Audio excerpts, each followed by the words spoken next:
재심 아주 골고루 그 하나씩 다 내네요. 옳은 것만 고른 것. 재심 심판에서 범죄 사실에 적용해야 될 법령은 재심 판결 당시의 법령이 아니라 재심 판결 당시의 법령이죠. 네, 이거 바꿨네요. 네, 재심 대상 판결 당시의 법령이 아니고, 네, 지금 현재 재심 판결하는 현재 당시의 법령으로 하는 거죠.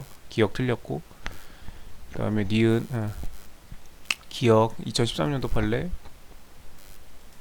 재심 사건에서 재심 대상 판결 당시에 법령이 변경됐을 때 어떻게 법령이 변경이 안 됐으면은 이런 문제가 안 생기죠. 네.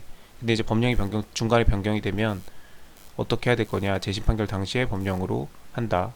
재심 판결 당시, 재심 대상 판결 당시가 아니고 이게 헷갈리면 안 되죠. 재심이 개시된 사건에서 적용할 법령은 재심 판결 당시에, 네, 판결 그 할 때 당시로 하면 된다. 저기 재심 대상 판결 당시에 법령을 하는 게 아니다.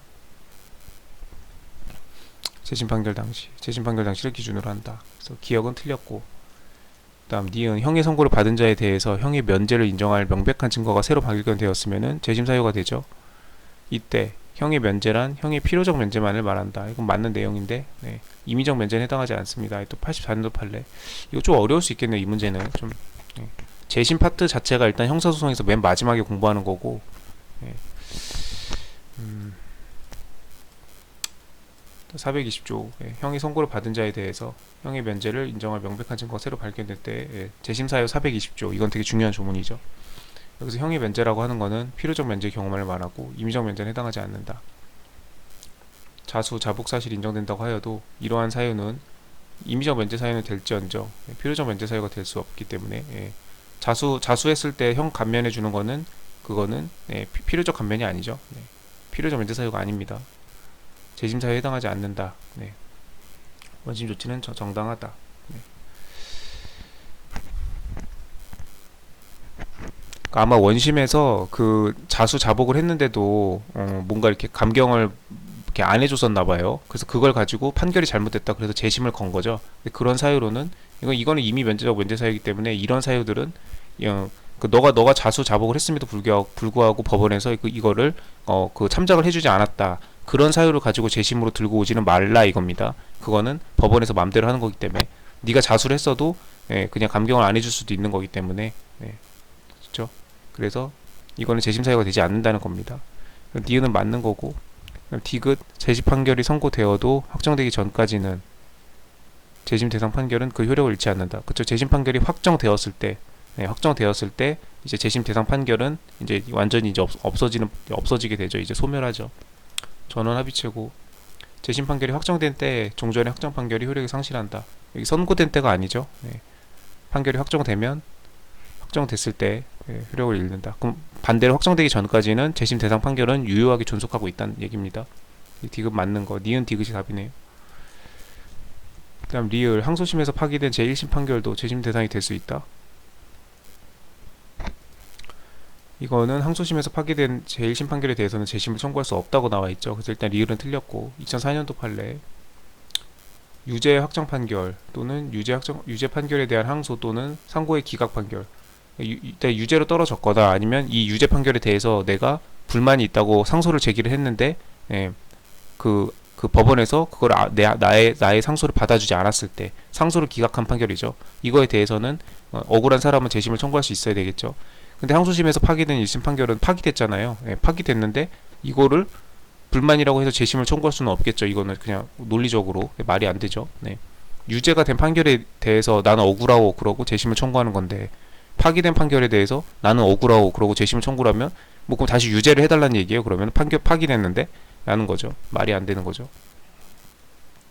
할 수 없다. 그러니까 명문 규정에 이런 경우에 재심을 할 수 있다고 되어 있기 때문에 여기에, 예, 합당하지 않는 파기된 판결이 유죄 확정 판결이 아니고 그다음 기각 판결도 아니죠. 그래서 이건 안 된다는 겁니다. 그래서 방식에 위반하는 것으로 보지 않을 수 없다. 방식에 위반한다는 얘기죠. 네. 리을은 틀렸고,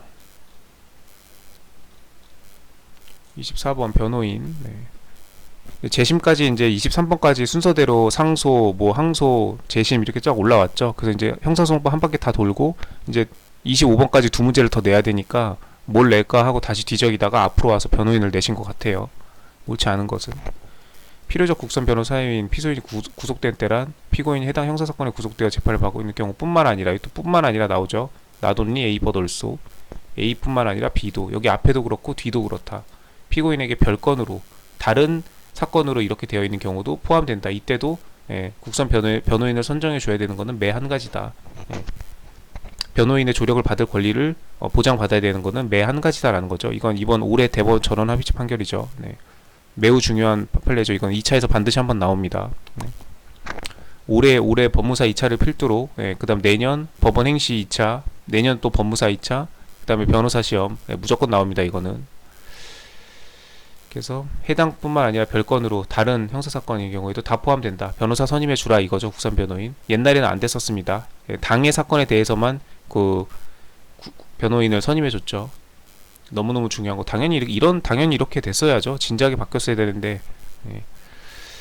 그다음에 맞는 내용. 그다음 피고인이 공판기일에 출석해서 증거로 함에 동의하지 않는다라고 이렇게 했으면은 그 후로 피고인이 출석하지 아니한 기일에 변호인만 출석해서 증거로 함에 동의했다. 변호인은 피고인 본인의 지금 대리인이잖아요. 업무를 대리 맡은 사람인데 이 신인관계를 저버리고 변호인이 멋대로 하면 안 되겠죠. 당연히 증거 동의 효력이 발생하지 않는다. 이거 아까도 위에서 나왔던 판례도 이거 엄청 많이 나오죠. 이거 되게 빈출 판례입니다.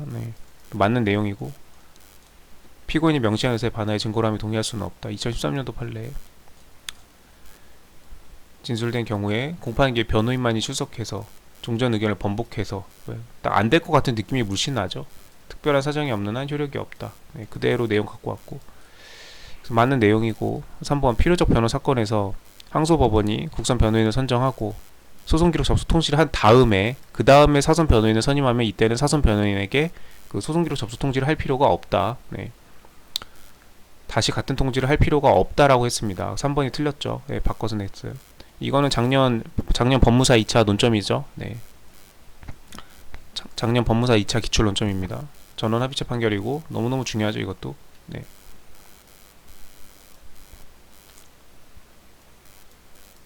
새로 선임된 아직 확대해서 적용하거나 유추 적용할 수는 없다. 왜 그러냐면 해가지고 이유까지 근거까지 쭈루룩 길게 들어가지고 설명하고 있죠. 다시 같은 통지를 할 필요가 없다. 왜냐면 형사소송 규칙이랑 작년 법무사 2차 시험에 이런 거 쓰는 게 논점이었어요. 이 조문 빠뜨리면 안 되죠. 이 조문들을 보면은 형사소송 규칙이 나오죠. 지금 형사소송법뿐만 아니라 여기 형사소송법 361조도 있고 그 다음에 규칙에도 가면은 이 내용들이 상세하게 있습니다. 그래서 국선 변호인에게 소송기록 접수 통지를 해야 된다고 규정돼 있고 사선 변호인은 그 규정이 없어요. 규정이 없고 그 다음에 이렇게 확대해서 유추 적용할 필요도 없다라고 대법원은 판결을 했습니다. 이유 근거들을 들면서. 그래서 작년 법무사 2차 논점이었고 이런 거 보면은 뭐 꼭 그 법무사 2차 기출 논점을 봐가지고 문제를 이렇게 내지는 않았을 수도 있지만 이렇게 1차 문제를 이렇게 보고 여기서 중요한 판례들을 2차 시험에 내기도 하고 반대로 2차에서 나왔던 시험 문제들을 보고 거기서 1차 객관식을 이렇게 구성하기도 하고 이렇게 서로 크로스로 왔다 갔다 하죠. 그래서 우리 수험생들도 크로스로 왔다 갔다 하면서 공부하면 됩니다. 그 다음에 4번 항소심에서 변호인이 선임된 후에 동일 피고인에 대한 변호인이 없는 다른 사건이 병합된 경우 항소법원은 변호인에게 병합된 사건에 관한 소송기록 접수 통지를 함으로써 병합된 사건에 관하여도 피고인을 위하여 특성 제출할 수 있게 하여야 되고 제출기간에 변호인이 위통지를 받은 날부터 계산한다. 이것도 소송기록 접수 통지에 대해서 변호인 하면 항상 이렇게 소송기록 접수 통지가 같이 이렇게 쌍쌍바로 따라 나오죠. 이것도 2019년도 판례. 이 2019년도, 18년도, 19년도에 되게 소송기록 접수 통지 관련해서 중요한 판례들이 나왔네요. 다른 사건이 병합된 경우 병합된 사건에 관해서 통지를 해야 되는지 병합된 사건의 경우에 대해서도 알려줘야 된다. 그래야 변호인이 준비를 할 거 아니냐 이거죠. 제출기간은 그 통지를 받은 날부터 제출기간을 기산하면 된다. 그래서 변호인에게 알려주라 이거죠. 병합된 사건에 대해서 병합되는 경우에. 그리고 이것도 중요한 논점이죠. 여기서 나오진 않았지만 항소 이호서 제출기간이 경과하기 전에 심판할 수 없다. 왜냐면 위법하다.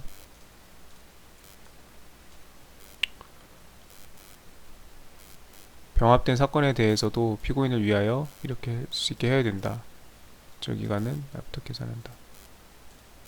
변호인 선임의 효력은 선임 후에 병합된 다른 사건에도 미친다. 네.